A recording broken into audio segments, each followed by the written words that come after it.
ತಮ್ಮೆಲ್ಲರಿಗೂ ಶರಣು ಇವತ್ತಿನ ಎಲ್ಲ ಶರಣ ಬಂಧುಗಳಿಗೆ ನಾನು ಕೃತಜ್ಞತೆಗಳನ್ನು ಸಲ್ಲಿಸ್ತೇನೆ. ಅವಕಾಶ ಕೊಟ್ಟು ಅದೇ ರೀತಿ ನಮ್ಮ ಸಂಸ್ಥೆ ಮಾತೃ ಶ್ರೀ ಕುಮಾರಸ್ವಾಮೀಜಿ ಫೌಂಡೇಶನ್ ಕಲ್ಯಾಣ ಧಾರವಾಡ ಇದರ ಸಂಸ್ಥೆಯವರ ಪ್ರತಿನಿಧಿಯಾಗಿ ಕಳಿಸಿದ್ದೀರಿ ತಮ್ಮೊಂದಿಗೆ ಭಾಗವಹಿಸಲಿಕ್ಕೆ ಅನುಮತಿ ಕೊಡಲಿಕ್ಕೆ ಅವರು ಕೃತಜ್ಞತೆಗಳನ್ನು ಸಲ್ಲಿಸ್ತೀನಿ. ಇವತ್ತಿನ ವಿಷಯ ಕುಮಾರಸ್ವಾಮಿಗಳ ಶಿವಯೋಗದ ರಹಸ್ಯ ಅದರ ಸಾಧನೆ ಕೆಲವು ವಿಧಾನಗಳು. ಬೇರೆ ಬೇರೆ ನಾವು ಶಿವಯೋಗಗಳನ್ನು ನೋಡ್ತೇವೆ, ಕೇಳ್ತೇವೆ.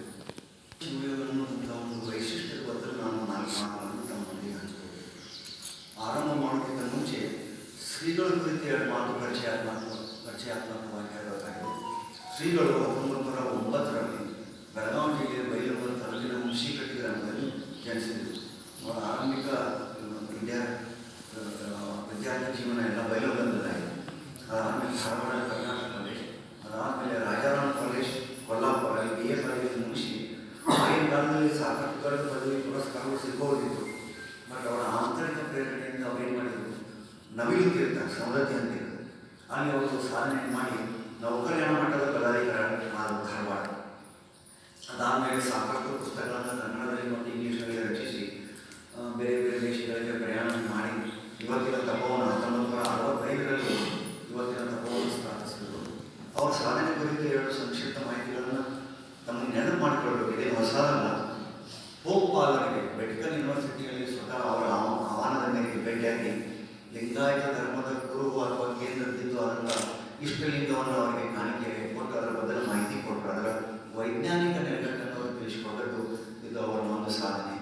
2ನೇದು ಬೌದ್ಧ ಧರ್ಮದ ಪ್ರಮುಖರಾದಂಥ ದಲೈ ಲಾಮಾರನ್ನು ಧಾರವಾಡಕ್ಕೆ ಸ್ವಾಗತಿಸಿ ಅವರಿಗೆ ಲಿಂಗಾಯತ ಧರ್ಮದ ಇತಿಹಾಸ ಮತ್ತು ಪ್ರಜಾಪ್ರಭುತ್ವ ಆ ಗುಣಗಳ ಬಗ್ಗೆ ಮಾಹಿತಿಯನ್ನು ಕೊಟ್ಟರೆ. ಯಾಕಂದರೆ ಬುದ್ಧ ಎಂದ ಬಸವ ಅಂತೇಳಿ ಒಂದು ಅವರ ಪುಸ್ತಕವನ್ನು ಬರೆದರು. ಅವರ ಒಟ್ಟಾರೆ ಜೀವನದ ಒಂದು ಸಾರಾಂಶ ಸಾರಾಂಶ ಅಂತ ಹೇಳಿದರೆ ವಚನಗಳನ್ನು ಅಥವಾ ಶರಣರನ್ನು ಕೇಂದ್ರ ಸ್ಥಾನದಲ್ಲಿ ಇರಿಸಿಕೊಂಡು ಪರಿಧಿಯ ಮೇಲೆ ಬೇರೆ ಬೇರೆ ವೈಜ್ಞಾನಿಕ ಸೂತ್ರಗಳು, ತತ್ವಗಳು, ಸಿದ್ಧಾಂತಗಳು, ಬೇರೆ ಬೇರೆ ಧರ್ಮಗಳನ್ನು ತುಲನೆ ಮಾಡಿ ನೋಡಿ ತಮ್ಮ ಅನುಭವದ ಒಂದು ಸಾರವನ್ನು ಇಟ್ಟರು ತಮ್ಮ ಮುಂದೆ. ಇದು ಅವರ ಜೀವನದ ಒಟ್ಟು ಸಾರಾಂಶ. ಇನ್ನು ವಿಷಯಕ್ಕೆ ಬಂದಾಗ ಶಿವಯೋಗ ಇದು ನಮ್ಮ ಸಾಧನಾ ಮಾರ್ಗ. ಇದು ಲಿಂಗಾಯತ ಧರ್ಮದ ಸಾಧನೆ ಒಂದು ಸಿದ್ಧಾಂತ, ನಮ್ಮ ಸಿದ್ಧಾಂತ. ಇದನ್ನು 3 ಹಂತಗಳಲ್ಲಿ ನಾವು ಮಾಡ್ತೇವೆ. 1ನೇದು ಶಿವಪೂಜೆ, 2ನೇದು ಶಿವಯೋಗ, 3ನೇದು ಶಿವಧ್ಯಾನ. ಶಿವಪೂಜೆಯಲ್ಲಿ ಏನು ಮಾಡ್ತೇವೆ ಅಂದ್ರೆ ಅಷ್ಟೋಪಚಾರಣೆ ಅಂದ್ರೆ ಷಡಸ್ಥಳ ಸಂಪನ್ನರಾಗಿ ನಾವು ಲೌಕಿಕ ಪೂಜೆಯನ್ನು, ಸ್ಥಾವರ ಪೂಜೆಯನ್ನು ಮಾಡ್ತೇವೆ. ಅಲ್ಲಿ ನಮ್ಮ ಮನಸ್ಸು ಮತ್ತು ಶರೀರ ಮಗನ ಆಗಬೇಕು. ಅಲ್ಲಿ ನಮ್ಮ ದೈನಂದಿನ ಎಲ್ಲ ನಮ್ಮಲ್ಲಿ 3 ಸಿದ್ಧಾಂತಗಳಾದವು: ಅರ್ಚನೆ, ಅರ್ಪಣೆ ಮತ್ತು ಅನುಭವ. ಸೊ ಮೊದಲು ಅರ್ಚನೆ, ಅದರೊಳಗೆ ಅರ್ಪಣೆಯನ್ನು ಮಾಡ್ತೇವೆ. ಶಿವಯೋಗದಲ್ಲಿ ಅನುಭವವನ್ನು ಮಾಡ್ಕೋತೇವೆ. ಸೊ ಈ ಮೊದಲ ಹಂತದಲ್ಲಿ ನಾವು ಪೂಜೆ ಪುನಸ್ಕಾರ ಇವೆಲ್ಲ ನಮ್ಮ ದೈನಂದಿನ ಅರ್ಪಣೆಗಳನ್ನು ಮಾಡಿದ ಮೇಲೆ ಒಂದು ತಾವು ನೆನಪಿರುವುದು ಒಂದು ಪಣತಿಯನ್ನು ತುಪ್ಪದ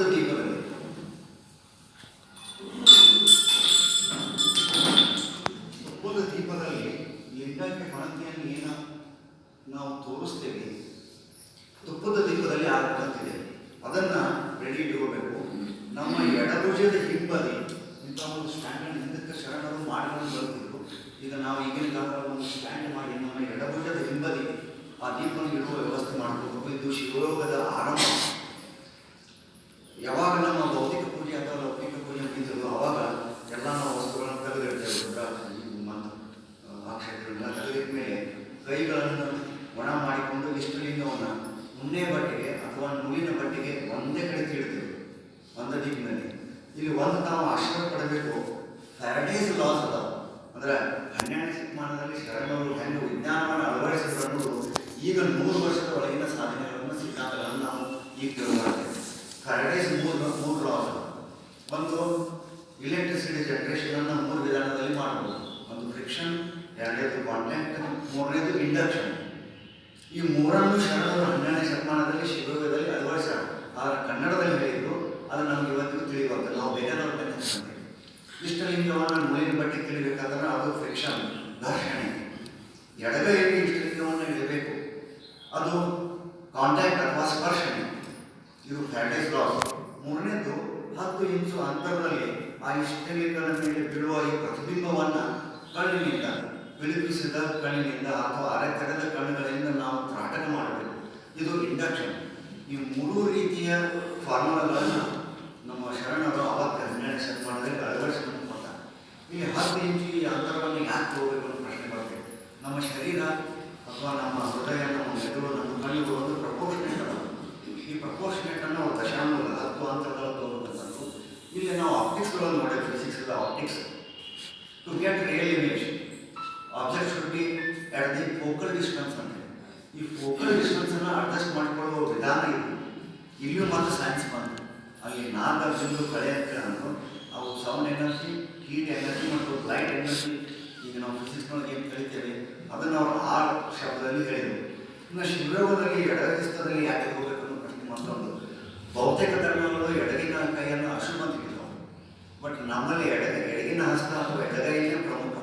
ಯಾಕಂದ್ರೆ ನಮ್ಮಲ್ಲಿ ನಮ್ಮ ಶರೀರ ದ್ವಿಪಾರ್ಶ್ವ ಸಮಮಿತಿ ಅಕ್ಷವನ್ನು ಹೊಂದಿದೆ. ಸೆಂಟ್ರಲ್ ಲೈನ್ ಹೇಳಿದ್ರೆ ಬಲಭಾಗ ಎಡಭಾಗದ ಮಿರರ್ ಇಮೇಜ್.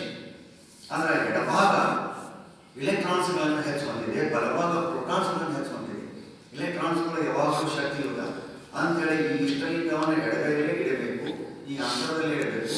ಈ ರೀತಿ ಹಿಂಬದಿಯ ಆ ಪಣತಿಯ ಲಿಂಗದಲ್ಲಿ ನಾವು ಅನಿಮಿಷ ದೃಷ್ಟಿಯಲ್ಲಿ, ಮೀನು ಕಣ್ಣ ದೃಷ್ಟಿಯಲ್ಲಿ, ಅರೆತೆರೆದ ದೃಷ್ಟಿಯಲ್ಲಿ ನೋಡಬೇಕು. ಹಾಗಾಗಿ ಇದಕ್ಕೆ ಸಾಕ್ಷಿ ಹೇಳಿ ಅಂತ ನಾನು ಹೇಳಿದ್ದಕ್ಕೆ ಸಾಕ್ಷಿ ಇಲ್ಲ. ಅಲ್ಲಿ ಒಂದು ವಚನ ಇದೆ. ಅದನ್ನು ಶ್ರೀಗಳು ಏನು ಮಾಡಿದ್ರೆ ನಾವು ಕಲ್ಯಾಣ ಮಾಡೋದಲ್ಲಿ ಇರಬೇಕಾದ ವಚನೋಕ್ತ ಲಿಂಗ ಪೂಜೆಯನ್ನು ಅಳವಡಿಸಿದವರು ಅವರು ಫಸ್ಟ್. ಅಲ್ಲಿ ಒಂದು ವಚನ ಬರ್ತದೆ. ಬೆಳಗುವನ ಆರೋಗ್ಯ ಲಿಂಗ ದೇವರ ನಿಮಗೆ ಥಳಿಸಿ ಹೊಳೆವ ಚಿಕ್ಕಂಗಳು ಒಳಗೆ ಇದೆ. ಆ ಚಿಕ್ಕ ಕಂಗಳು ಅಂದರೆ ಒಳಗೂ ಅಲ್ಲ ಹೊರಗೂ ಅಲ್ಲ, ತೆರೆದು ಅಲ್ಲ ಮುಚ್ಚೂ ಅಲ್ಲ. ಆ ಅನಿಮಿಷ ದೃಷ್ಟಿ, ಮೀನು ಕಣ್ಣಿನ ದೃಷ್ಟಿಯಲ್ಲಿ ನಾವು ತ್ರಾಟಕವನ್ನು ಮಾಡಬೇಕು. ಇಲ್ಲಿ ಮತ್ತೆ 3 ಹಂತಗಳು ಬರ್ತಾವೆ. ಶಿವಯೋಗದಲ್ಲಿ 3 ಹಂತಗಳು. ಒಂದನೇದು ಪಿಪೀಲಿಕ, ಎರಡನೇದು ಧರ್ಧೂರಿ, ಮೂರನೇದು ವಿಹಂಗಮ. ಪಿಪೀಲಿಕ ಅಂದರೆ ನಾವು ಐಚ್ಛಿಕ ಮತ್ತು ಅನೈಚ್ಛಿಕ 2 ಸ್ನಾಯುಗಳು ನಮ್ಮ ಕಣ್ಣಲ್ಲಿವೆ. ನಾವು ಏಕಮತವಾಗಿ ಒಮ್ಮೆಗೆ ನಾವು ನಿಯಂತ್ರಣ ಅಥವಾ ಕಣ್ಣಿನ ಮೇಲೆ ಸಂಯಮ ಮಾಡೋದು ಅಷ್ಟು ಸರಳಲ್ಲ. ಕಣ್ಣು ಪಿಳಕಿಸ್ತಾ ಸಂಯಮ ಮಾಡಬೇಕು ಅನ್ನೋದು ಇದು ಮೊದಲ ಹಂತ. 2ನೇ ಹಂತದಲ್ಲಿ ಕಣ್ಣನ್ನು ನಾವು ಸ್ವಲ್ಪ ಮಾನವೀಯ ಶಕ್ತಿಯಿಂದ ನಿಯಂತ್ರಣ ಅಥವಾ ಸಂಯಮ ಮಾಡಬೇಕು. ಇದು ಧರ್ಧೂರಿ. ಅಲ್ಲಿ ಸ್ವಲ್ಪ ಕಣ್ಣು ತೀರ್ಥವನ್ನು ನೂಸ್ದಂಗೆ ಹಾಕೋದು, ಹುರುಕು ಬಿಡ್ಬೋದು. ಅವಾಗ ನೀರನ್ನು ಕಣ್ಣಿನ ಮೇಲೆ ಹಾಕಿಕೊಂಡು ಸ್ವಲ್ಪ ಶಾಂತ ರೀತಿಯಿಂದ ನಾವು ಕಣ್ಣನ್ನು ಸಂಯಮ ಮಾಡೋ ಪ್ರಯತ್ನ ಮಾಡಬೇಕು. ಇದು 2ನೇ ಹಂತ. 3ನೇದು ವಿಹಂಗಮ ಅಂತ. ಇಲ್ಲಿ ನಮ್ಮ ಪ್ರಯತ್ನ ಇನ್ನೂ ಇರೋಂಗಿಲ್ಲ. ಅಲ್ಲಿ ಘನಮನ ಅನ್ನೋದು ನಮಗೆ ಸಿಗ್ತದೆ. ಶರಣರಿಗೆ ಹಾಡಿದ್ರು ಆ ಘನಮನ ನಮ್ಮಲ್ಲಿ ಸಿಗ್ತದೆ. ಯಾವಾಗ ನಮ್ಮ ಕಣ್ಣುಗಳು ಸ್ಥಿರವಾಗ್ತವೆ ಅವಾಗ ನಮ್ಮ ಉಸಿರು ಸ್ಥಿರವಾಗ್ತದೆ. ಅಲ್ಲೊಂದು ವಚನ ಇದೆ, ಆಲಿ ನಿಂತೊಡೆ ಸುಳಿದು ಸೂಸುವ ಗಾಳಿ ನಿಲ್ಲಿದ್ದು, ಗಾಳಿ ನಿಂತೊಡೆ ಮನ ಮೇಲಾಗಿ ನಿಲ್ಲೋದು. ಏನಿದ್ರ ಅರ್ಥ ಅಂದ್ರೆ ಇವತ್ತಿನ ವಿಜ್ಞಾನ ಹೇಳ್ತಾ ಇದೆ, ನಮ್ಮ ಕಣ್ಣು ಮತ್ತು ಮೂಗಿನ ನಡುವೆ ಒಂದು ಫಿಲಾಮೆಂಟ್ ಇದೆ. ಅದಕ್ಕೆ ನೇಸೋಸಿಲಿಯರಿ ಫಿಲಾಮೆಂಟ್ ಅಂತ. ಯಾವಾಗ ಕಣ್ಣುಗಳ ಬೆಳಗುವಿಕೆ ನಮ್ಮಲ್ಲಿ ನಿಯಂತ್ರಣ ಆಗ್ತದೋ, ಸಂಯಮ ಆಗ್ತದೋ, ಆವಾಗ ಆಟೋಮೆಟಿಕ್ಲಿ ನಮ್ಮ ಉಸಿರಾಟ ಸ್ಥಿರವಾಗ್ತದೆ. ನಾವು ಪ್ರಾಣಾಯಾಮ ಮಾಡಬೇಕಂತ ಎಲ್ಲೂ ಇಲ್ಲ. ಅಂದರೆ ಶರಣರು ಆಸನ ಪ್ರಾಣಾಯಾಮದ ಬದಲು ಹೆಚ್ಚು ಒಲವು ಯಾಕೆ ತೋರಿಸಲಿಲ್ಲ ಅಂದರೆ ಒಂದು ಕಾಯಕ, ಇನ್ನೊಂದು ನಮ್ಮ ಕಣ್ಣಿನ ನಿಯಂತ್ರಣದಲ್ಲಿ ಎಲ್ಲೋ ನಿಯಂತ್ರಣ ಸಾಧ್ಯ. ಹೀಗಾಗಿ ಇವುಗಳ ಅವಶ್ಯಕತೆಯನ್ನು ಅವ್ರು ಹೆಚ್ಚು ಒತ್ತಿ ಹೇಳಿಲ್ಲ. ಆರೋಗ್ಯದಿಂದ ನಾವು ಮಾಡೋಣ. ಇದು 2ನೇ ಹಂತ. 3ನೇದು ಈ ವಿಹಂಗಮ ನೋಟದಲ್ಲಿ ನಮಗೆ ನಾನು ಮತ್ತು ಲಿಂಗ, ನೋಟ ಮತ್ತು ದೃಶ್ಯ ಇವುಗಳ ನಡುವಿನ ಅಂತರ ಇರುವುದಿಲ್ಲ. ಆ ರೀತಿ ನಾವು ಸಾಧನೆ ಮಾಡಬೇಕು.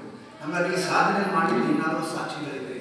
ಶರಣರು ನಮಗೆ ಏನಾದರೂ ಸಾಕ್ಷಿಗಳನ್ನು ಕೊಟ್ಟಾರಂದ್ರೆ ಅನೇಕ ಶರಣರು ಈ ಹಂತದಲ್ಲಿ ತಮ್ಮ ಅನುಭವಗಳನ್ನು ಹೇಳಿಕೊಂಡು, ಉದಾಹರಣೆಗೆ ಅಕ್ಕಮಾತಿಗೆ ವಚನವನ್ನು ನಾವು ಕೇಳ್ತೇವೆ. ಪಕ್ಕ ಕೇಳುವ ನಾನೊಂದು ಕನಸ ಕಂಡೆ. ಅದರೊಳಗೆ 3 ತನ್ನ ಅನುಭವಗಳನ್ನು ಹೇಳಿದರು. ಅಕ್ಕಿ ಕಾಳು, ಅಡಕೆ, ತೆಂಗಿನಕಾಯಿ. ಏನಿದು ಅಂತಂದ್ರೆ ಮೂಲಾಧಾರದಲ್ಲಿ ಆ ಶಕ್ತಿ ಅದು ಅಕ್ಕಿ ಕಾಳಿನ ಗಾತ್ರದಲ್ಲಿ ಕಂಡಿತು. ಅನಾಹತ ಚಕ್ರದಲ್ಲಿ ಅವರಿಗೆ ಅದು ಅಡಿಕೆ ಬೆಟ್ಟದಂತೆ ಬೆಳೆದಿತ್ತು. ಸಹಸ್ರಾರದಲ್ಲಿ ಅದು ತೆಂಗಿನಕಾಯಿ ಮಟ್ಟಕ್ಕೆ ಬಂತು. ಅದಕ್ಕೆ ಕೆಂಜಡೆ ಇವನನ್ನು ಭಿಕ್ಷೆಗೆ ಬಂದದ ಕಂಡಿ ಅಂತ ಹೇಳಿ ಹಾಡ್ತಾರೆ. ಅವರ ಅನುಭವ ಈ ರೀತಿ ಹಾಡಿದ್ರು. ಅಲ್ಲಮ ಪ್ರಭುದೇವರು ಏನು ಕಂಡು ಅಂತಂದ್ರೆ ಅವರ ವಚನದಲ್ಲಿ ಬೇರೆ ಬೇರೆ ಚಿಹ್ನೆಗಳನ್ನು ಕಂಡು ಈ ಸಾಧನೆ ಮಾಡಿದಾಗ ಅಷ್ಟು ಆಳವಾಗಿ ನಾವು ಸಾಧನೆ ಮಾಡಬೇಕು. ಎಲ್ಲಿವರೆಗೂ ನಮಗೆ ಟೆನ್ಷನ್ ಇರುತ್ತದೋ ಅಲ್ಲಿವರೆಗೆ ಅಟೆನ್ಷನ್ ಆಗುವುದಿಲ್ಲ. ಈ ಟೆನ್ಷನನ್ನು ನಾವು ಸೀದಾ ಬಿಡುಗಡೆ ಸರಳಲ್ಲ. ನಮ್ಮ ಪ್ರತಿಯೊಬ್ಬರಿಗೂ ಒಂದೊಂದು ಚಿಂತೆ, ಒಂದೊಂದು ಸಮಸ್ಯೆ ಇದೆ. ಇವುಗಳ ಜೊತೆಗೆ ಹೊರಟಾಡೋಕ್ಕಿಂತ ಚಿಂತನೆಯ ಒಂದಿಗೆ ನಾವು ಮುಂದುವರಿಬೇಕು. ಇದು ಶಿವಯೋಗದಲ್ಲಿ ಈ ಗೃಹಸ್ಥಾಶ್ರಮಗಳಿಗೆ ಸಂಸಾರ ಬಂದು ಬಳಗ ಈಗ ಬಿದ್ದಿರೋದು ಬಹಳ ಸರಳವಾದದ್ದು. ನಾವೆಲ್ಲ ಬಿಟ್ಟು ನಿಲ್ಲಕ್ಕೆ ಸಾಧ್ಯ ಇಲ್ಲ. ಉಡುಗೆ ತೊಳಿಗೆ ಅನ್ನ ನೀರು ಬಿಡುವುದು ನಮ್ಮಲ್ಲಿ ಇಲ್ಲವೇ ಇಲ್ಲ. ಬಾರ ಸೋಮವಾರ 16 ಸೋಮವಾರ ಯಾವುದು ನಮ್ಮಲ್ಲಿ ಇಲ್ಲ. ಆದರೂ ಆಹಾರವನ್ನು ಕಿರಿದಾಗಿ ಹೇಳಿದೆ ಇತಿಮಿತವಾಗಿರಬೇಕು. ಈ ಸಾಧನೆ ಒಳಗೆ ಹಿಂದಿಂತ ಗೋಚರಗಳು ನಮಗೆ ಕಂಡು ಬರ್ತಾವೆ. ಅಷ್ಟು ಆಳವಾಗಿ ಹೋದಂತೆ ದಿವ್ಯ ದೃಶ್ಯಗಳು ಕಂಡು ಬರ್ತಾವೆ. ನಮಗೆ ದಿವ್ಯ ನಾದಗಳು ಕೇಳ್ತಾವೆ. ದಿವ್ಯ ವ್ಯಕ್ತಿಗಳು ಬಂದು ನಮಗೆ ಸಹಾಯಕ್ಕೂ ಬರ್ಬೋದು. ಗುರುಗಳಿರಲಿ ಅಥವಾ ನಿಮ್ಮ ಇಷ್ಟ ದೇವತೆಗಳೇ ಇರಲಿ ಅಥವಾ ನಿಮ್ಮ ಸಮಸ್ಯೆಗಳಿಗೆ ಪರಿಹಾರವೇ ಇರಲಿ, ನಮ್ಮ ಪ್ರತಿಯೊಂದು ಸಮಸ್ಯೆ ಮೇಲೆ ನಾವು ಸಂಕಲ್ಪ ಮಾಡಿ ಈ ಶಿವಯೋಗದಲ್ಲಿ ನಿರತವಾದಿವಂದ್ರೆ ನಮಗೆ ತಟ್ಟಂತೆ ತಿಳಿತದೆ. ನಾವು ಎಲ್ಲಿ ಹೆಜ್ಜೆ ಇಡಬೇಕು ಅನ್ನೋದು ತಿಳಿತದೆ. ಅದಕ್ಕೆ ಶಿವಯೋಗದಲ್ಲಿ ಕುಳಿತಾಗ ಅಲ್ಲಂತರು ಏನು ಕಂಡ್ರು ಅಂದ್ರೆ ಬೇರೆ ಬೇರೆ ಸ್ಥಳಗಳಲ್ಲಿ ಅವರು ಬೇರೆ ಬೇರೆ ಚಿಹ್ನೆಗಳನ್ನು ಕಂಡು ಅವ್ರ ವಚನದಲ್ಲಿ ಬಂತು. ಮೂಲಾಧಾರದಲ್ಲಿ ತ್ರಿಕೋನವನ್ನು ಕಂಡು, ಸ್ವಾಧಿಷ್ಠಾನದಲ್ಲಿ ಚೌಕೋನ ಕಂಡು, ಈ ರೀತಿ ಪಂಚಕೋನ ಷಟ್ಕೋನ ಇವುಗಳೆಲ್ಲ ಕಾಣ್ಕೊಂಡು ಹೋಗೋದು. ಈ ಅನುಭವವನ್ನು ಅವ್ರು ಹೇಳ್ಯಾರ. ಅಷ್ಟೇ ಅಲ್ಲ, ಬಸವಣ್ಣನವ್ರು ಏನು ಹೇಳಿದ್ರು ಅಂತಂದ್ರೆ ಈ ವೈಜ್ಞಾನಿಕ ವಿಷಯಗಳನ್ನು ಅವ್ರೇನು ಕಂಡ್ರು ಅಂದ್ರೆ ಎನ್ನ ಕರಸ್ಥಳಕ್ಕೆ ಬಂದು ಚುರುಕಾದಿರಯ್ಯ ಜಗದಗಲ್ಲ ಅಗಮನ ಗೋಚರ ಇವೆಲ್ಲ ಏನಂದ್ರೆ ಎಲೆಕ್ಟ್ರಾನ್ಸ್ ಫ್ಲೋಗಳನ್ನು ಅವರು ಆ ರೀತಿ ವರ್ಣನೆ ಮಾಡಿದರು. ಬಟ್ ಅದನ್ನು ನಮ್ಗೆ ಇನ್ನೂ ತಿಳಿತಾರೆ. ಯಾಕಂದ್ರೆ ನಾವು ಮತ್ತು ಕನ್ನಡ ಭಾಷೆಗೆ ಒಂದು ಕಂದಕಲಾಗಿಬಿಟ್ಟಿದೆ. ನಾವು ಕಲ್ತದ್ದು ಇವತ್ತು ಕನ್ನಡ ಆದರೂ ಸಹಿತ ಬೆಳೆದಂಗೆ ನಾವು ಅದರಿಂದ ದೂರ ಹಾಕೋತ ಬಂದ್ವಿ. ಹೀಗಾಗಿ ಶರಣರ ಹೇಳಿದ್ದನ್ನು ಬಿಟ್ಟು ಅವರ ಆ ದಿವ್ಯ ಕಾಲಜ್ಞಾನವನ್ನು ಬಿಟ್ಟು ನಾವು ಬೇರೆಯವ್ರ ಬೆಳೆಯುವಂಥ ಪರಿಸ್ಥಿತಿ ನಮ್ಮಲ್ಲಿ ಬಂತು.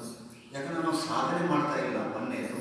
ಎರಡನೇದು ಶರಣರನ್ನು ಸರಿಯಾಗಿ ಅರ್ಥ ಮಾಡ್ಕೊಂಡಿಲ್ಲ. ವಚನಗಳ ವಿಶ್ಲೇಷಣೆ ನಾವು ಸರಿಯಾಗಿ ಮಾಡಿಲ್ಲ.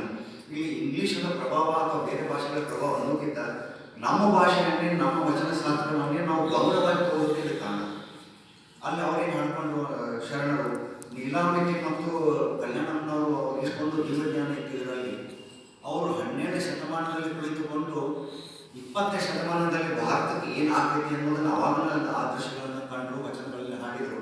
ನಾನು ಹಿಂದಕ್ಕೊಮ್ಮೆ ಹೇಳೇನಿ. ಒಂದು ಉದಾಹರಣೆ ಕೊಡ್ತೇನೆ. ಅವರು ಭಾರತ ಮತ್ತು ಪಾಕಿಸ್ತಾನ ಉದ್ಭವದ ಬಗ್ಗೆ ಅವತನ ವಚನಗಳನ್ನು ಹಾಡ್ಯಾರ.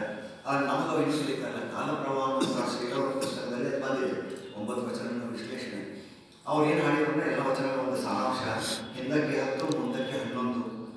ಕನಕ ಧ್ವಜ ಹಿಡಿದು ಚಂದ್ರನ ಗುಡಿ ಕಟ್ಟಿ ಅಮಾವಾಸ್ಯ ಹುಣ್ಣಿಮೆಗಳು ಹುಣ್ಣಿಮೆಗಳು ಒಂದಾದ ದಿನ, ಗ್ರಹಣ ಒಂದಾದ ದಿನ ಕನಕ ಧ್ವಜ ಹಿಡಿದು ಚನ್ನಬಸವನ್ನು ಉದಯಿಸುವುದು. ಏನಿದರ ಅರ್ಥ? 12ನೇ ಶತಮಾನದಲ್ಲಿ ಗವಿಗಳಲ್ಲಿ ಕುಳಿತಂಥ ತಾಯಂದಿರು ಶರಣೆಯರು 20ನೇ ಶತಮಾನದ ಘಟನೆಗಳನ್ನು ಕಂಡು ಮತ್ತು ಅದನ್ನು ವಚನಗಳಲ್ಲಿ ಹಾಡಿದರು. ಹಿಂದೆ 10 ಮುಂದೆ 11 ಅಂದ್ರೆ 1947, 1, 9, 10, 4, 7, 11. ಆದ್ರೆ ಅದ ಇಶ್ವಿ ಯಾಕಂತಂದ್ರೆ ಅಲ್ಲಿ ಮತ್ತೊಂದು ಕಂಡೀಷನ್ ಇರ್ತಾರೆ. ಚಂದ್ರನ ಗುಡಿ ಕಟ್ಟಿದ ದಿವಸ ಇಲ್ಲಿ ಪಾಕಿಸ್ತಾನದ ಧ್ವಜದ ಮೇಲೆ ಚಂದ್ರನ ಒಂದು ಕುರು ಇದೆ. ಅದು ಮೊದಲು ಆರಂಭ ಆಗಬೇಕು. ಬ್ರಿಟಿಷ್ ಏನು ಮಾಡಿದ್ರಂದ್ರೆ ಮೊದಲು ಪಾಕಿಸ್ತಾನಕ್ಕೆ ಸ್ವಾತಂತ್ರ್ಯ ಕೊಟ್ಟು ಅದನ್ನು ತುಕಡಿ ಮಾಡಿ ಭಾರತಕ್ಕೆ ಸ್ವಾತಂತ್ರ್ಯ ಕೊಡಬೇಕು ಅನ್ನುವಂಥ ಒಂದು ದುರಾಲೋಚನೆ ಆಗಿತ್ತು. ಅದಕ್ಕೆ ಮೊದಲು ಪಾಕಿಸ್ತಾನದ ಧ್ವಜ ಹಾರಾಡಿತು, ಆಮೇಲೆ ಭಾರತದ ಧ್ವಜ. ಎರಡನೇದು ಅಮಾವಾಸ್ಯೆ ಹುಣ್ಣಿಮೆಗಳು ಒಂದಾದ ಅಂದ್ರೆ ಆಗಸ್ಟ್ 15ಕ್ಕೆ ಅಮಾವಾಸ್ಯೆ, ನಾಗರ ಅಮಾವಾಸ್ಯೆ ಇತ್ತು. ಬಟ್ ಹುಣ್ಣಿಮೆ ಎಲ್ಲಿಂದ ಬಂತಂದ್ರೆ ಭಾರತಕ್ಕೆ ಸಿಕ್ಕಂಥ ಸ್ವಾತಂತ್ರ್ಯ, ಮುಕ್ತಿ, ಹುಣ್ಣಿಮೆ, ಜ್ಞಾನ ಇದನ್ನು ಅವರು ಮಾರ್ಮಿಕವಾಗಿ ಹಾಡ್ಕೊಂಡು. ಹಾಗಾದರೆ ಗ್ರಹಣ ಆದ ದಿವಸ ಅಂತ ಹುಣ್ಣಿಮೆ ಅಮಾವಾಸ್ಯೆ ದಿವಸ ಗ್ರಹಣ ಆಗೋದಿಲ್ಲ. ಎರಡರ ಬಂದಾಗಬೇಕು, ಚಂದ್ರಗ್ರಹಣ ಮತ್ತು ಸೂರ್ಯಗ್ರಹಣ. ಆದರೆ ಇಲ್ಲಿ ಭಾರತ ಮತ್ತು ಪಾಕಿಸ್ತಾನ ಎರಡಕ್ಕೂ ಗ್ರಹಣ ಯಾಕಂತಂದ್ರೆ ಎರಡೂ ಕಡೆ ಬಯಸುವಿಗೆ ರಕ್ತಪಾತ. ಆವಾಗ ಕನಕ ಧ್ವಜ ಹಿಡಿದು ಚನ್ನಬಸವನ್ನು ಉದಯಿಸುವಂತೆ ಹಾಡಿದರು. 4 ವಚನದ ಸಾರಾಂಶ. ಹಾಗಾದರೆ ಈ ಕನಕ ಧ್ವಜ ಯಾವಂದ್ರೆ ಭಾರತದ ರಾಷ್ಟ್ರ ಧ್ವಜ. ಅದು ಮೊದಲು ಕನಕ ಧ್ವಜ ಇತ್ತು ಅಂದ್ರೆ ಕೇಸರಿ ಧ್ವಜ, ಆಮೇಲೆ ತ್ರಿವರ್ಣ ಧ್ವಜ ಆದರು. ಚನ್ನಬಸವಣ್ಣನವರನ್ನು ನಾವು ಅನೇಕ ಕಡೆ ಸ್ವಾತಂತ್ರ್ಯದ ಸಂಕೇತವಾಗಿ ಬಳಸ್ತೇವೆ. ನಮಗೆ ಈ ಸಿಕ್ಕಂಥ ಸ್ವಾತಂತ್ರ್ಯ ಕೇವಲ ಒಂದು ರಾಜಕೀಯ ಸ್ವಾತಂತ್ರ್ಯ. ನಮಗಿನ್ನೂ ಆರ್ಥಿಕ ಸ್ವಾತಂತ್ರ್ಯ ಸಿಕ್ಕಿಲ್ಲ, ಸಾಮಾಜಿಕ ಸ್ವಾತಂತ್ರ್ಯ ಸಿಕ್ಕಿಲ್ಲ, ಸಾಹಿತ್ಯ ಅಥವಾ ಧಾರ್ಮಿಕ ಸ್ವಾತಂತ್ರ್ಯ ಸಿಕ್ಕಿಲ್ಲ. ಯಾಕಂದ್ರೆ ನಾವು ಹೋರಾಟ ಬಿಟ್ಕೊಟ್ಟು ನಮ್ಮ ಸ್ವಾತಂತ್ರ್ಯ ಸಿಕ್ಕಿದ್ರೆ ಅಂತ ನಮ್ಮ ಸ್ವೇಚ್ಛಾಚಾರ ಆಯಿತು, ಸ್ವಾವಲಂಬನೆ ಆಗಲಿಲ್ಲ. ಸೊ ನಮಗೆ ಸಂಪೂರ್ಣ ಸ್ವಾತಂತ್ರ್ಯ ಯಾವಾಗ ಸಿಗ್ತೈತೆ ಅಂದ್ರೆ ಚನ್ನಬಸವಣ್ಣನವರು ಪೂರ್ತಿಯಾಗಿ ಯಾವಾಗ ಉದಯಿಸ್ತಾರೋ ಅವಾಗ ನಮಗೆ ಸ್ವಾತಂತ್ರ್ಯ. ಈ ರೀತಿ ಹಾಡುಗಳನ್ನು ವಚನಗಳನ್ನು ನಾವು ಹಾಡಿದ್ದು ನೋಡಿದ್ರೆ ಆ ದಿವ್ಯಜ್ಞಾನ ದಿವ್ಯ ಸಂಕೇತಗಳು ಅವರಿಗೆ ಬಂದಿದ್ದಂಥ ಇದೇ ಸಾಕ್ಷಿಯಾಗಿ ನಮಗೆ ಸಿಗ್ತಾರೆ. ಇನ್ನು ನಾವು ಸಾಧನೆ ಒಳಗೆ ಕೊಟ್ಟಾಗ ಆ ಲಿಂಗದಲ್ಲಿ ನಾವು ಏನು ಕಾಣಬಹುದು, ನಾವು ಅಷ್ಟು ಆಳವಾಗಿ ಹೋದಾಗ ನಮಗೆ ಏನು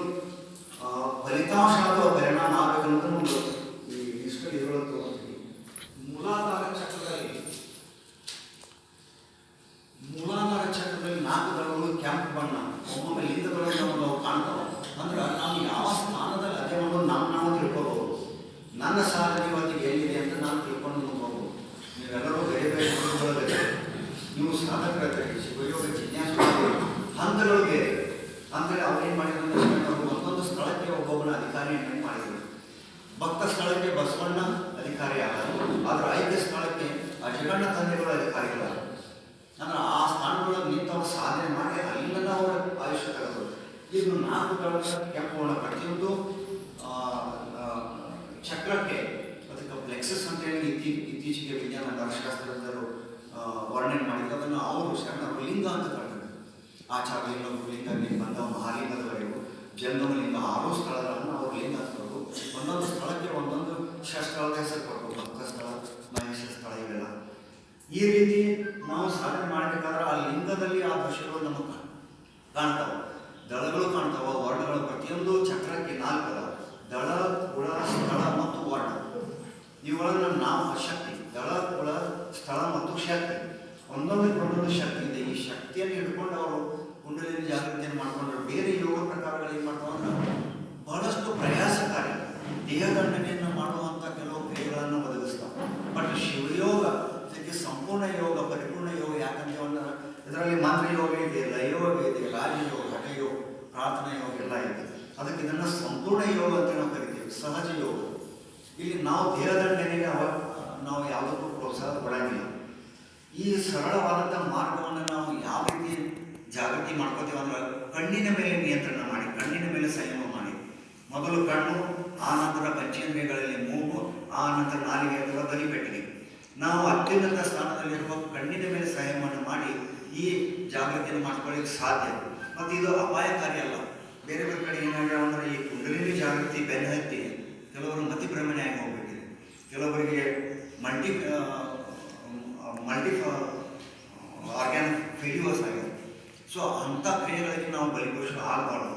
ಇಷ್ಟು ಸರಳವಾಗಿ, ಇಷ್ಟು ಟೈಮ್ ಟೆಸ್ಟೆಡ್ ಏನಿದೆ ಶಿವಯೋಗ, ಇದರೊಳಗೆ ನಾವು ಏನೆಲ್ಲ ಸಾಧನೆ ಮಾಡಲಿಕ್ಕೆ ಸಾಧ್ಯ ಇದೆ. ಸಂಸಾರದಲ್ಲಿ ಇದ್ದು, ವ್ಯಾಪಾರದಲ್ಲಿ ಇದ್ದು, ಸಾಲ ಸೋಲ ಎಲ್ಲ ಇಟ್ಟುಕೊಂಡು ನಾವು ಯಶಸ್ವಿಯಾಗಿ ಸಾಧನೆ ಮಾಡಲಿಕ್ಕೆ ಸಾಧ್ಯ. ಈ ಹಂತದ ನಂತರ ಹೇಳಿದ ಮೇಲೆ ನಾವು ಎರಡನೇ ಹಂತದಲ್ಲಿ ಸ್ವಾಧಿಷ್ಠಾನ ಚಕ್ರ, ಅಲ್ಲಿ ಆರೆಂಜ್ 6 ದಳದ ಇವುಗಳನ್ನು ನಾವು ಲಿಂಗ ಅನುಷ್ಠಾನದಲ್ಲಿ ಅಥವಾ ಶಿವದಲ್ಲಿ ಕಾಣಬಹುದು. ಇದೀಗ ನಾವು ಪ್ರಾರ್ಥನೆ ಮಾಡಿದಾಗ ಹೇಳಿದ್ದೀವಿ, ಕೈಗಳು ತುಂಬಿದ ಬಳಿಕ ಕಾಣಲಿಲ್ಲ. ಇದರರ್ಥ ಲಿಂಗ ಕಾಣಬೇಕು, ಅದರ ವಸ್ತುಗಳು ಕಾಣಬೇಕಂತಲ್ಲ, ಈ ಪ್ರಭಾವಳಿಗಳು ನಮಗೆ ಕಾಣಬೇಕು. ಅವಾಗ ನಾವು ಒಂದು ಹಂತಕ್ಕೆ ಬಂದೆವು ಅನ್ನುವಂಥ ಒಂದು ಕಲ್ಪನೆ ಅಥವಾ ಅನುಭವ ನಮಗೆ ಆಗ್ತದೆ. ಯಾಕಂದರೆ ಅನುಭವ ಇಲ್ಲದನ್ನು ಶರಣರು ಯಾವುದೂ ಆಗಲಿಲ್ಲ. ನಮಗೆ ಅನುಭವ ಬೇಕು ಅಂದ್ರೆ ಮಾತ್ರ ಪರಿಣಾಮಿ ಅಂತ ಕರೆದರು. ಪರಿಣಾಮ ಆದ್ರೆ ಮಾತ್ರ ಸಾಧನೆ ಕಾರ್ಯ ಅಂತ ಕರೆದರು. ಇಲ್ಲಿ ಈ ಪರಿಣಾಮಗಳನ್ನು ನಾವು ಹಾಕೋತಾ ಹೋಗಬೇಕು. 3ನೇ ಹಂತದಲ್ಲಿ ಒಂದೊಂದು ಮಣಿಪೂರ್ಕ, ಅದಾದಮೇಲೆ ಅನಾಹತ ಚಕ್ರಗಳು. ನಾವು ಯಾವ ಸ್ಥಾನದಲ್ಲಿ ಇರ್ತೇವೋ ಆ ವರ್ಣಗಳು, ಆ ದಳಗಳು ನಮ್ಮಲ್ಲಿ ಕಾಣಬೇಕು ಮತ್ತು ಅದರ ಪರಿಣಾಮ ಆಗಬೇಕು. ಅನಾಹತ ಚಕ್ರದ ವೈಶಿಷ್ಟ್ಯ ಏನು ಅಂದರೆ ಇಲ್ಲಿ 12 ದಳಗಳು. 4 ದಳ ಯಾವಾಗಲೂ ಕೆಳಗಿರ್ತಾವ, 8 ದಳ ಮೇಲೆ ಇರ್ತಾವ. ಈ 4 ದಳದ ಮೇಲೆ ಪ್ರಾಣಶಕ್ತಿ ಹೊಯ್ದಾಡ್ತಿರ್ತೈತೆ. ಈ ನಮ್ಮಲ್ಲೇನು ಕಾಮ, ಕ್ರೋಧ ಇವೆಲ್ಲ ಏನದಾವು, ಇವೆಲ್ಲ ಈ ದಳಗಳು ಅಡ್ಕೊಂಡಿರ್ತಾವೆ. ಅಷ್ಟು ದಳಗಳ ಮೇಲೆ ಆಗಬೇಕು. ಆವಾಗ ಮಾತ್ರ ನಾವು ಮುಂದಿನ ದಳಕ್ಕೆ ಹೋಗ್ಬರ್ತೈತೆ ಅಂಥೇಳಿ ಈ ಅನಾಹತ ಚಕ್ರ ಸಂಬಂಧಿತ, ಹೃದಯ ಸ್ಥಾನ ಸಂಬಂಧಿತ ಎದೆ ಮೇಲೆ ಇಷ್ಟಲಿಂಗವನ್ನು ಧಾರಣೆ ಮಾಡಿ ಅಂತೇಳಿ ಹೇಳಿದ್ದಕ್ಕೆ ವೈಜ್ಞಾನಿಕ ಕಾರಣ ಇದೆ. ಹಿಂದಿನ ಕಾಲದಲ್ಲಿ ಬೇರೆ ಬೇರೆ ದಲಿಗಳು ಕಟ್ಕೊಂಡವ್ರ, ರಟ್ಟೆಗೆ ಕಟ್ಕೊಂಡವ್ರ 6 ಸ್ಥಳಗಳಲ್ಲಿ ಲಿಂಗವನ್ನು ಕಟ್ಕೋತಿದ್ರು. ಅದು ಇಷ್ಟಲಿಂಗ ಇರಲಿಕ್ಕಿಲ್ಲ. ಬಟ್ ಹೃದಯ ಸ್ಥಾನದಲ್ಲಿ ಅನಾಹತ ಚಕ್ರಕ್ಕೆ ಸಂಬಂಧಪಟ್ಟಂತೆ ಈ ಸ್ಥಾನದಲ್ಲಿ ಇಷ್ಟಲಿಂಗವನ್ನು ಕಟ್ಟಿಕೊಳ್ಳಬೇಕು, ಸದಾ ಧರಿಸಬೇಕು ಅಂತ ಹೇಳಿದವರು ಶರಣರು. ಅದಕ್ಕೆ ವೈಜ್ಞಾನಿಕ ಕಾರಣ ಇದೆ. ಇದಾದಮೇಲೆ ನಾವು ವಿಶುದ್ಧಿ ಚಕ್ರಕ್ಕೆ ಬರ್ತೇವೆ. ಇದು ನೀಲಿ ಬಣ್ಣದ ಕೆಲವು ವರ್ಣಗಳು ಹೆಚ್ಚು ಕಡಿಮೆ ಆಗ್ಯಾವ ಸಿಕ್ಕಿಲ್ಲ ಕಮರ್ಷಿಯಲಿ. ಇದು 16 ವಿಶುದ್ಧಿ ಚಕ್ರ. ಇದಾದಮೇಲೆ ನಾವು ಬಹಳ ಮಹತ್ವದ ಚಕ್ರ ಬೆಳಕಿನ ದೀಪದ ಬಿಂಬ ಲಿಂಗದ ಮೇಲೆ ಬೀಳಬೇಕು. ಇದನ್ನ ನಾವು ಅನಿಮಿಷ ದೃಷ್ಟಿಯಲ್ಲಿ ನೋಡಬೇಕು. ಅಂದ್ರೆ 3ನೇ ಕಣ್ಣು, ಮುಂಕಣ್ಣು ಅನ್ನುವಂಥ ಒಂದು ಪುಸ್ತಕ ಇದೆ, ಮೀನು ಕಣ್ಣು ಅನ್ನುವಂಥ ಶ್ರೀಗಳ ಪುಸ್ತಕ. ಈ 3ನೇ ಕಣ್ಣನ್ನು ಇತ್ತೀಚೆಗೆ ಏನು ಮಾಡಿದ್ರೆ ಪೀನಿಯಲ್ ಕಣ್ಣು. ಮೊದಲು ಅದಕ್ಕೆ ಶರಣರು ಹೇಳಿದ್ದು ಅದು ಐಕ್ಯ ಸ್ಥಳ, ಅಂದ್ರೆ ಮಹಾಲಿಂಗ ಅಂತ ಅವ್ರು ಏನು ಕರೆದ್ರು. ಇವತ್ತಿಗೆ ವಿಜ್ಞಾನ ಅದನ್ನೇ ಪೀನಿಯಲ್ ಗ್ರಂಥಿ ಅಂತ ಕರೀತಾ ಇದೆ. ಪೀನಿಯಲ್ ಗ್ರಂಥಿ ಮತ್ತು ಪಿಟ್ಯುಟರಿ ಗ್ರಂಥಿಗಳು ಅವು ಹೆಣ್ಣು ಗಂಡಿನ ಸ್ವಭಾವ ಹೊಂದ್ಯಾವ. ಪೀನಿಯಲ್ ಗ್ರಂಥಿ ಇದು ಹೆಣ್ಣಿನ ಸ್ವಭಾವ. ಶರಣರ ಇನ್ನೊಂದು ಸಂಶೋಧನೆ ಏನಂತಂದ್ರೆ ಮನಸ್ಸು ಹೆಣ್ಣು ಗಂಡು ಅದು ಇವತ್ತಿಗೂ ವಿಜ್ಞಾನಿಗಳು ಉತ್ತರ ಕೊಟ್ಟಿಲ್ಲ, ಮನಃಶಾಸ್ತ್ರಜ್ಞರು ಉತ್ತರ ಕೊಟ್ಟಿಲ್ಲ, ನರಶಾಸ್ತ್ರಜ್ಞರು ಉತ್ತರ ಕೊಟ್ಟಿಲ್ಲ. ಅದರ ಮನಸ್ಸು ಸ್ತ್ರೀಲಿಂಗ ಹೆಣ್ಣು ಅನ್ನೋದನ್ನ ಶರಣರು ಆವಾಗ ಉತ್ತರ ಕೊಟ್ಟರು. ಯಾಕಂದ್ರೆ ಶರಣ ಸತಿ ಲಿಂಗಪತಿ, ಇಲ್ಲಿ ಮನಸ್ಸು ಅನ್ನೋದು ಸ್ತ್ರೀಲಿಂಗ. ಯಾಕಂದ್ರೆ ಅದು ಪೀನಿಯಲ್ ಗ್ರಂಥಿಯ ಸ್ವಾಸ್ಥ್ಯಕ್ಕೆ ಸಂಬಂಧಪಟ್ಟ. ಅದನ್ನು ನಾವು ಪೀನಿಯಲ್ ಗ್ರಂಥಿ ಜಾಗೃತಿ ಮಾಡುವುದೇ ಶಿವಯೋಗದ ಒಂದು ದೇಹ ಅಥವಾ ಐಕ್ಯಸ್ಥಾನ. ಅವರ ಭಾಷೆಯಲ್ಲಿ, ವಚನ ಪರಿಭಾಷೆಯಲ್ಲಿ ಐಕ್ಯಸ್ಥಾನದಿಂದ ಪ್ರಾಪ್ತಿ ಮಾಡಿಕೊಳ್ಳುವುದೇ ನಮ್ಮ ಗುರಿ. ಈ ಗುರಿಗೆ ಹೋಗಬೇಕಾದ್ರೆ ನಾವು ದ್ವಿದಳವನ್ನು ಹೊಂದಿದಂಥ ಆಜ್ಞಾಚಕ್ರದಲ್ಲಿ ಸಾಧನೆ ಮಾಡಬೇಕು. ಇಲ್ಲಿ 2 ದಳಗಳಿವೆ. ಅವು ನೇರಳೆ ಬಣ್ಣದ 2 ದಳಗಳು, ಎಡಕ್ಕೊಂದು ಬಲಕ್ಕೊಂದು. ದ್ವಿದಳವನ್ನು ಹೊಂದಿದಂಥ ಈ ಆಜ್ಞಾಚಕ್ರದ ವೈಶಿಷ್ಟ್ಯ ಅಂದರೆ ಬೈನರಿ ಸಿಸ್ಟಮ್. ಇಲ್ಲಿ ಡಿಸಿಷನ್ ಮೇಕಿಂಗ್ ಇದೆ, ಎಸ್ ಆರ್ ನೋ, 0 or 1. ಈ ನಮಗೆ ಸಿಕ್ಕಂಥ ಈ ಸಂದೇಶಗಳೇನಲ್ಲ ಅಂದ್ರೆ ಚಿತ್ತ, ಮನ, ಬುದ್ಧಿ ಇವು 3 ಒಂದು ಕಡೆ ಇರೋಂಗಿಲ್ಲ. ಬಟ್ ಇಲ್ಲೇ ಒಂದು ಆಗಿರ್ತಾವೆ. ಚಿತ್ತ ಒಂದು ಕಡೆ ನಾವು ಗಾಡಿ ಹೊಡಿಬೇಕಾದ್ರೆ ಎಲ್ಲೋ ವಿಚಾರ ಮಾಡ್ತೀವಿ, ಅದನ್ನು ಗಾಡಿ ಹೊಡಿತೀವಿ. ಇಲ್ಲಿ ಚಿತ್ತ ಮತ್ತು ಮನ ಬೇರೆ ಬೇರೆ ಕಡೆ ಇರ್ತಾವೆ. ಒಂದು ಉದಾಹರಣೆ ಬುದ್ಧಿ, ಚಿತ್ತ ಅಷ್ಟೇ ಇದ್ರೆ ನಡೆಯಂಗಿಲ್ಲ, ಬುದ್ಧಿ ಬೇಕು. ಇವು 3 ಒತ್ತಡಿಗೆ ಬೇಕಾದ್ರೆ ಈ ದ್ವಿದಳದ ಸಂದೇಶಗಳು ನಮಗೆ ಭಾಳ ಮುಖ್ಯ. ಶರಣರ ಮತ್ತೊಂದು ವಚನ ನೀವು ನೋಡಿರ್ಬೇಕು, ಬೆಳಿಗ್ಗೆ ಯಾರು ಎದ್ದು ಈ ಸಾಧನೆಯನ್ನು ಮಾಡ್ತಾರೋ ಅವರಿಗೆ ಅಪಮೃತ್ಯುಗಳು ಆಗೋದಿಲ್ಲ, ಆಕ್ಸಿಡೆಂಟ್ ಆಗೋದಿಲ್ಲ, ಸಾವು ನೋವುಗಳು, ಆತ್ಮಹತ್ಯೆ ಇಂಥವು ಯಾಕಾಗಲ್ಲ ಅಂದ್ರೆ ಈ ಸಾಧನೆ ಮಾಡಬೇಕನ್ನೋದು. ಈ ಶಕ್ತಿ ಇರೋದು ಈ ದ್ವಿದಳದ ಆಜ್ಞಾಚಕ್ರದಲ್ಲಿ. ಅದಕ್ಕೆ ಅವ್ರು ಮಹಾಲಿಂಗ ಅಂತ ಹೇಳ್ತಾರೆ. ಇದು ಆದಮೇಲೆ ಪ್ರಾಣಶಕ್ತಿ ಅಥವಾ ಕೊನೆಗೆ ಸಹಸ್ರಾರ ಚಕ್ರಗಳು ಬರ್ತೈತೆ. ಅದು ಸಾವಿರಾರು ಚಕ್ರಗಳು. ಅಗಮ್ಯ, ಅಗೋಚರ, ಅಪ್ರತಿಮ ಲಿಂಗವೆಂದು ನಾವು ಹೇಳಿದ್ರು, ಅದು ಈ ಸ್ಥಾನದಲ್ಲಿ. ಇಲ್ಲಿ ನಿರವಯವ ಲಿಂಗಗಳು ಬರ್ತಾವೆ, ಅಂದರೆ ಭೌತಿಕ ಅಸ್ತಿತ್ವ ಅಲ್ಲಿ ಇರಂಗಿಲ್ಲ. ನಮ್ಮ ವಿಜ್ಞಾನವನ್ನು ಮತ್ತು ಶರಣರ ಈ ಸಂಶೋಧನೆಗಳನ್ನು ನೋಡಿದ್ರೆ ಇವತ್ತಿನ ಎಲ್ಲ ವೈಜ್ಞಾನಿಕ ಸೂತ್ರಗಳನ್ನು ಅವರು ಅವತ್ತು ಹೇಳ್ಯಾರ, ಅದನ್ನು ಸಾಧನೆ ಮಾಡಿ ತೋರಿಸಿದ್ರು. ಉದಾಹರಣೆಗೆ E=mc² ಅಂತಿದೆ. Energy can be converted into mass with double the constant ಅಂತ. ಈ ಸಿ ಅಂದರೆ ಏನಂದ್ರೆ ಲೈಟಿನ ವೇಗೋತ್ಕರ್ಷವನ್ನು ಹಿಡಿದ್ರು. ಜಗತ್ತಿನಲ್ಲಿ ಲೈಟ್, ಬೆಳಕು ಇದನ್ನ ಸ್ಟ್ಯಾಂಡರ್ಡ್ ಇಟ್ಟುಕೊಂಡು ಯಾಕೆ ಕಾಣಂದ್ರೆ ಶರಣರು ಸಹಿತ ಇದನ್ನ ಸ್ಟ್ಯಾಂಡರ್ಡ್ ಇಟ್ಟುಕೊಂಡ್ರು. ಈ ಬೆಳಕಿನ ಆಧಾರಿತವಾಗಿ ನಾವು ಸಾಧನೆ ಮಾಡಬೇಕು ಶಿವಯೋಗದಲ್ಲಿ. ಈ ಸ್ಟ್ಯಾಂಡರ್ಡ್ ಅಂದ್ರೆ ನಾವು ಕಾನ್ಸ್ಟೆಂಟ್ನಿಂದ ಮಲ್ಟಿಪ್ಲೈ ಮಾಡಿದ್ರೆ ಯಾವುದೇ ದ್ರವ್ಯರಾಶಿಯನ್ನು ಶಕ್ತಿಯಾಗಿ ಕನ್ವರ್ಟ್ ಮಾಡಲಿಕ್ಕೆ ಸಾಧ್ಯವಿದೆ. ಇತ್ತೀಚೆಗೆ ಸಂಶೋಧನೆ ನಡೀತಾ ಇರೋದೇನೆಂದರೆ ವ್ಯೋಮಕಾಯ ಅಂತ ಕರೆದ್ರು, ಇನ್ವಿಸಿಬಲ್ ಬಾಡಿ. ಇದೇನೋ ಕಟ್ಟುಕತೆ ಅಥವಾ ಇದೊಂದು ಪೌರಾಣಿಕ ವಿಷಯ ಅಂತೇಳಿ ಇವೆಲ್ಲ ಬರ್ತಾವೆ. ಬಟ್ ಇದು ನಿಜ ಅಂತೇಳಿ ಅಲ್ಲಮ ಪ್ರಭದೇವರು ಮತ್ತು ಅಕ್ಕಮಾದಿಯವರು ಅನೇಕ ವಚನಗಳಲ್ಲಿ ಹೇಳಿದರು. ಆದರೆ ಅವುಗಳು ನಮ್ಗೆ ಸಿಕ್ಕಿಲ್ಲ.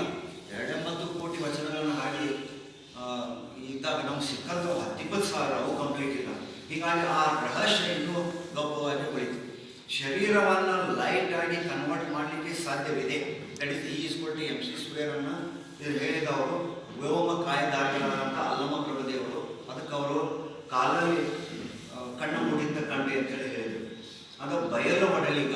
ಈ ಎಲ್ಲ ಶಬ್ದಗಳು ಏನು ಬಂದು ಅಂದ್ರೆ ಶರೀರವನ್ನು ವ್ಯೋಮಕಾಯ ಆಗಿ ಪರಿವರ್ತನೆ ಮಾಡಲಿಕ್ಕೆ ಸಾಧ್ಯವಿದೆ ಅನ್ನೋದು ಹೇಳಿದವರು ಅವರು. ಇನ್ನು ಇವತ್ತು ವಿಜ್ಞಾನ ಅಲ್ಲದೆ ಸಣ್ಣ ಸಣ್ಣ ಸಂಶೋಧನೆ ಮಾಡಿದೆ. ಆದರೆ ಭಾಳ ಶರಣರಷ್ಟು ವಿಜ್ಞಾನ ಇನ್ನೂ ಮುಂದೆ ವರದಿಲ್ಲ ಅನ್ನೋದನ್ನು ನಾವು ಈ ಹಂತದಲ್ಲಿ ಜಗತ್ತಿಗೆ ತೋರಿಸಬೇಕಾಗಿದೆ. ಶಬ್ದ ಪ್ರಯೋಗ ವಚನ ಪರಿಭಾಷೆಯಲ್ಲಿ ಇದೆ. ಅದು ಇಂಗ್ಲೀಷ್ನಲ್ಲೂ ಅಥವಾ ಲ್ಯಾಟಿನ್ ಭಾಷೆಯಲ್ಲೂ ಬಂದಿದೆ. ಇವತ್ತಿಗೆ ಶರಣರು ಯಾವ ಹಂತಗಳಲ್ಲಿ ಇರ್ತಿದ್ರು ಹೇಳಲಿಕ್ಕೆ ಬರೋದಿಲ್ಲ. ಈ ಸಾಧನೆಯಲ್ಲಿ ನಾವು ನೋಡಲಿಕ್ಕೆ ಇದು ಅಷ್ಟು ಸರಳ ಏನ್ರಿ ಅಂತೇಳಿ ಒಂದು ಪ್ರಶ್ನೆ ಬರ್ತಿದೆ. ಇದು ಸರಳ ಅಥವಾ ಕಠಿಣ ಅನ್ನೋದು ನಮ್ಮ ದೈನಂದಿನ ಪ್ರಯತ್ನಕ್ಕೆ ಬಿಟ್ಟ ವಿಷಯ.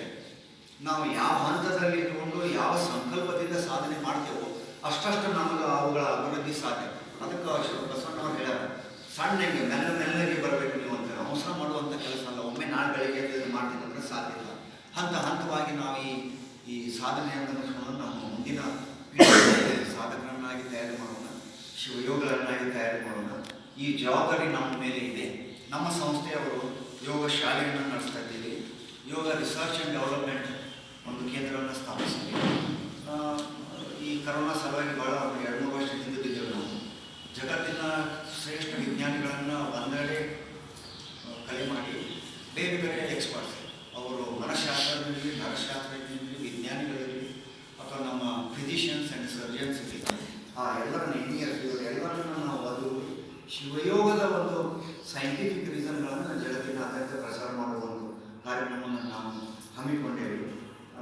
ನಿಟ್ಟಿನಲ್ಲಿ ನಾನು ಮತ್ತೊಮ್ಮೆ ತಮ್ಮೆಲ್ಲರಿಗೂ ಸಂಕ್ಷಿಪ್ತವಾಗಿ ಪ್ರಾತ್ಯಕ್ಷಿಕೆಯನ್ನು ಮಾಡಲಿಕ್ಕೆ ನನಗೆ ಅವಕಾಶ ಕೊಟ್ಟು ಭಾಳ ಮಾತಾಡೋಕ್ಕಿಂತ ಪರಿಣಾಮ ನಮಗೆ ಭಾಳ ಆಗಬೇಕು. ಫಲಿತಾಂಶ ಸಾಧನೆಯಲ್ಲಿ ನಮ್ಮ ವೇಗ ಹೆಚ್ಚಾಗಬೇಕು.